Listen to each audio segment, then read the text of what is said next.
Ladies and gentlemen, for the last 2 years, I've watched my beloved Bangladesh suffer.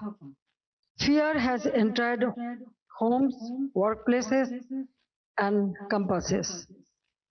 This is not the Bangladesh we built.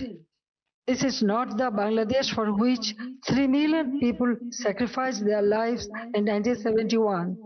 It was not a peaceful student movement.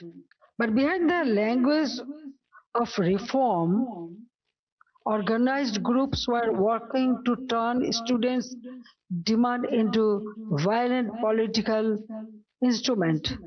Genuine students were emotionally manipulated, while organized groups used their movement as cover for violence.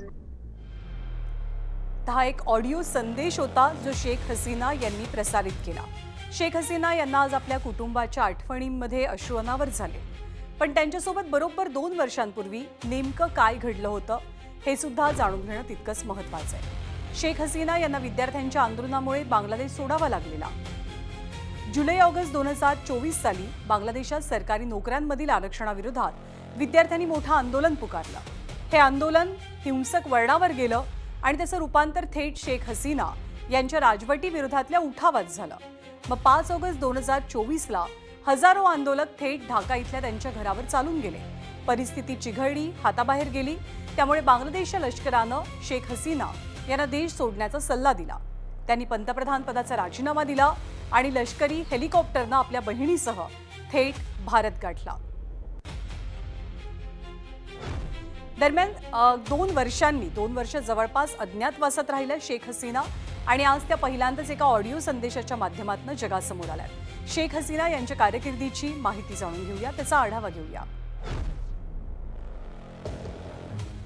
78 वर्षांच्या शेख हसीना या बांगलादेशच्या इतिहासातील सर्वाधिक काळ पंतप्रधान पद भूषवणाऱ्या नेत्या आहेत. त्याने 1996 ते 2001 आणि त्यानंतर 2009 ते 2024 अशी एकूण 20 वर्षांपेक्षा अधिक काळ बांगलादेशची सत्ता सांभाळली आहे. बांगलादेशचे संस्थापक शेख मुजीबुर रहमान यांच्या त्या कन्या. त्यांचं भारताशी असलेलं नातं खूप जुनं आहे. 1975 साली त्यांच्या वडिलांची आणि कुटुंबाची बांगलादेशात निर्घृण हत्या झाली. तेव्हा देखील तत्कालीन पंतप्रधान इंदिरा गांधी यांनी शेख हसीना यांना भारतात सुरक्षित आश्रय दिला होता. 1975 ते 1981 या कालावधीत त्या दिल्लीतच वास्तव्याला होत्या. तर बांगलादेशच्या माजी पंतप्रधान शेख हसीना भारतामध्ये आश्रयाला आल्याच्या घटनेनं पुन्हा एकदा एक मोठा प्रश्न ऐरणीवर आलाय. सत्तेच्या शिखरावरती पोहोचलेले नेते अखेर निर्वासित का होतात? भारतीय उपखंडाचा इतिहास पाहिला तर बेनजीर भुट्टो, नवाज शरीफ, परवेज मुशर्रफ, दलाई लामा ते गोटाबाया राजपक्षे, सत्तेपासून निर्वासनापर्यंतचा प्रवास अनेकांनी अनुभवलाय.